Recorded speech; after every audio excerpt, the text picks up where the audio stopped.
Pag nakikita natin si Mayor, lumalakas ang loob natin lahat. Lalo na pag nagsalita.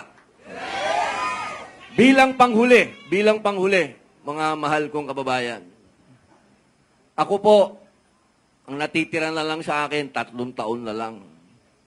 Hanggang ngayon po, inaantay pa rin ng mga bumoto sa akin yung pinangako nating federalismo, yung pinangako po nating lahat sa kanila. Isa lang po ang lagi kong sinasagot. Mangyayari lahat yan kapag ibinoto nyo lahat ang senador na to. Ang tanong ko sa taong bayan, sa tingin nyo ba, dahil sa mga nangyayari ngayon, may pag-asa pa ang Pilipinas? May pag-asa pa ba ang Pilipinas? Meron. Dahil nandito ngayon ang Team Duterte! Pinili po ng mabuti ng ating minamahal na former President of the Philippines, Rodrigo Roa Duterte. Ang mga ito na nandito ngayon sa entablado, mga magagaling, mga matatalino, may karanasan at higit sa lahat, may puso. Takot magnakaw, takot sa korupsyon, takot sa Diyos. At hindi magagalaw ang PhilHealth. Kaya naman po, bago po natin tawagin ang ating welcome speaker, ipinakikilala ulit namin sa inyo ang Team Duterte, Jimmy Bondoc, number 10. Senator Bato de la Rosa, numero 22. Senator Bongo, 28. J.B. Hilo, numero 30. Attorney Raul Lambino, 34. Rodante Marcoleta, 38. Pastor Apollo Kibuloy, 53. Nick Rodriguez, 56. At Philip Salvador, 58.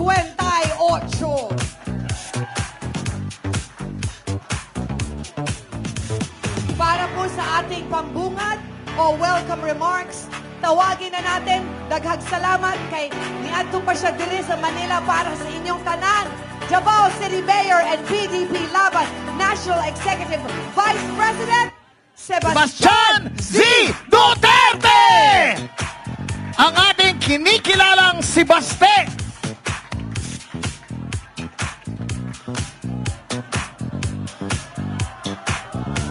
Palakpakan po natin uli, Sebastian Z. Duterte! Nakikiusap po ako sa mga tao dito. Please, upo lang po. Upo.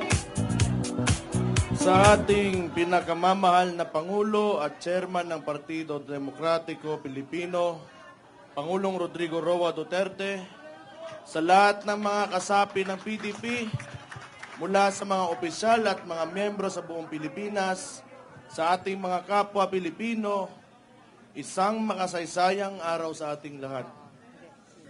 Higit 4 na dekada ang nakaraan na buo at nanindigan ng PDP laban upang tutulan ang mapang-abusong rehimeng Ferdinand Marcos Sr. Ngayon, ang buhay at kinabukasan ng mga Pilipino ay nalalagay na naman sa alanganin. Habang nagsusumikap tayong humakbang patungo sa isang maunlad na bukas, ay pilit naman tayong hinihila pabalik ng administrasyong ni Ferdinand Marcos Jr. sa isang mapang-abuso at mapagmalabis na pamahalaan. Minsan na nating naipakita at napatunayan na kaya nating ayusin ang sistema ng ating pamahalaan sa pamumuno ni Pangulong Rodrigo Duterte. Pinatunayan natin na kaya nating magsilbi sa bayan na may disiplina sa sarili walang kalabisan at walang pang-aabuso lalo na sa pera ng taong bayan. Huwag nating sayangin ang mandato na ibinigay sa atin ng ating mga kababayan. Huwag nating sayangin ang mga buhay na itinaya ng ating mga kapwa Pilipino, lalo na ng mga pulis at sundalo, para lamang maipaglaban ang kapayapaan at kalayaan ng ating bansa. Bilang mga lingkod bayan, tungkulin nating ibigay sa mga Pilipino ang buhay na masagana, bansang mapayapa at lahing maipagmamalaki sa buong mundo. Bilang mga tunay na kasapi ng PDP at boses ng mga Pilipino, patuloy tayong makikilahok, magsasalita at makikipaglaban. Mga kapatid, nagsisimula pa lamang tayo. Mahirap at mapanganib man ang landas na ating tatahakin, hindi ito mapapawi ang nagliliyab nating mga damdamin para sa isang mapayapa at maunlad na bansa.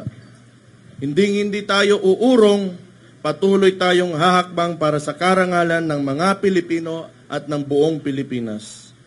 Walang makakapigil sa atin kapag tayo ay magkakaisa at buong pusong mag-aalay ng ating buhay para sa kinabukasan ng ating pinakamamahal na bayan. Ipaglaban natin ang kinabukasan ng mga kabataan. Ipaglaban natin ang kapayapaan. Ipaglaban natin ang malinis, tapat at makatao na pamahalaan. Ipaglaban natin ang ating bayan. Mabuhay ang PDP! Mabuhay! Mabuhay ang Pilipinas! Mabuhay! Mabuhay ang Pilipino! Mabuhay! Maraming salamat sa inyong lahat. Mabuhay si Baste! Mabuhay kay Mayor Baste Duterte! Hindi mo lang mahal ang Pilipinas, ang gwapo-gwapo mo pa. Di ba, girl? Mahal ka namin. Mahal ka namin.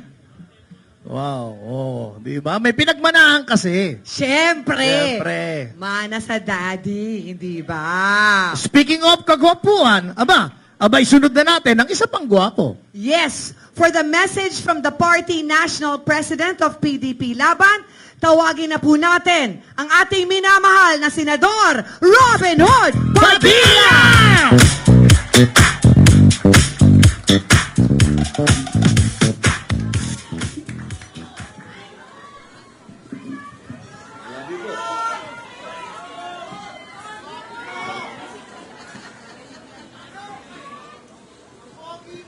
Love you. A'udhu billahi minasyaitanir rajim. Bismillahirrahmanirrahim. Alhamdulillah rabbil alamin. Bismillahi wassalatu wassalamu ala rasulillahi. Assalamualaikum warahmatullahi wabarakatuh. Pagbati po ng kapayapaan sa inyong lahat, mga mahal kong kasama sa PDP Laban. Ako po ngayon ay nasa inyong harapan.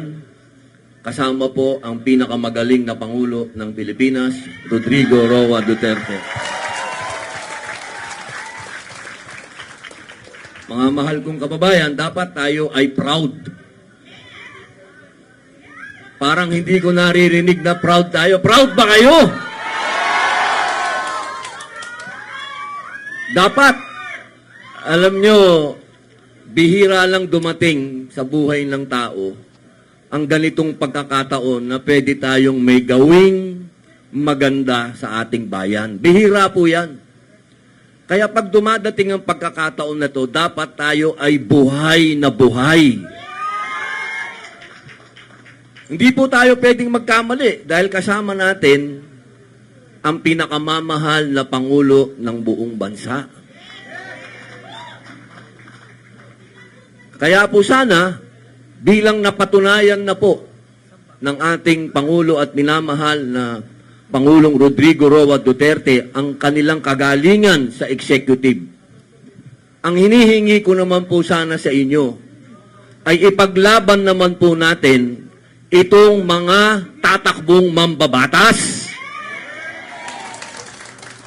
Hindi po kasi pwedeng magkaroon ng tagumpay kung ako lang ang nasa Senado, kung si Bato lang ang nasa Senado o kung si Bongo lang ang nasa Senado.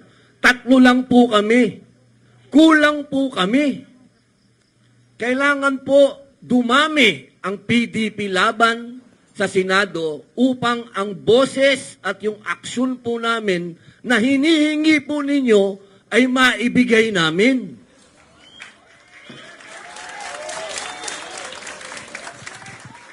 Hindi po tayo pwedeng balbon. Kailangan po itong laban natin ngayon, ito po yung laban na pinakamatinding laban sa lahat ng laban. Dahil ang pinag-uusapan po natin dito ay batas na. Kailangan po natin tindigan kung ano ang sinasabi ng batas. Hindi po pwede na yung ibang tao gumagawa ng sarili nilang batas.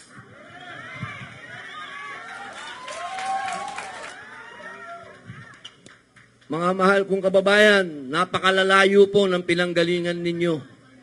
May galing ng Agusan, may galing ng Mindanao, may galing ng Bisaya, may galing ng Cavite. Lahat po yan, nakausap ko rin sa baba. Lahat kami nakapagpa-picture. Pero isa lang po ang hiling ko. Sana, yung pagmamahal po nating lahat kay Pangulong Rodrigo Roa Duterte ay ibigay po natin sa lahat ng mga kandidato nating senador.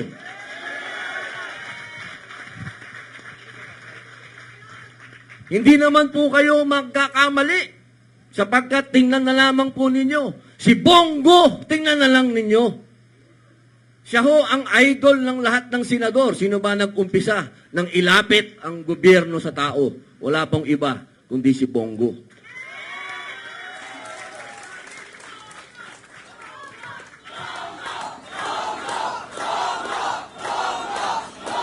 Mahina. Bongo!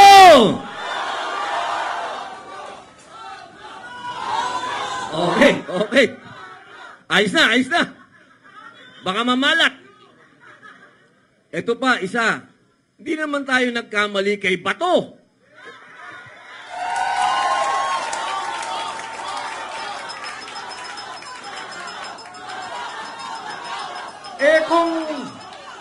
Kung patapangan lang ang laban, walang tatalo kay Bato.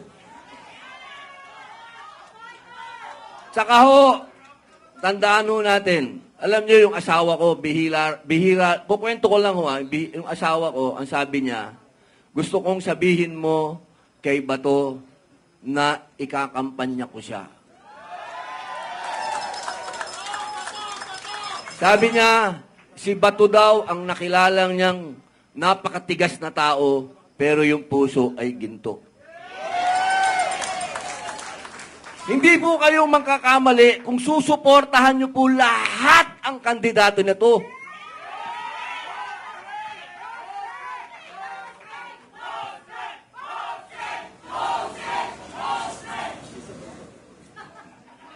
Malaki bayad ko dito. Ayos. bilang pagtatapos po, kasi naantay po natin lahat si Mayor magsalita. Alam nyo naman, si Mayor ang vitamins natin eh. Pag nakikita natin si Mayor, lumalakas ang loob natin lahat. Lalo na pag nagsalita. Bilang panghuli, mga mahal kong kababayan. Ako po, ang natitira na lang sa akin, 3 taon na lang. Hanggang ngayon po, inaantay pa rin ng mga bumoto sa akin yung pinangako nating federalismo, yung pinangako po nating lahat sa kanila.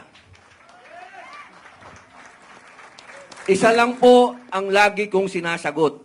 Mangyayari lahat yan kapag ibinoto nyo lahat ang senador na to.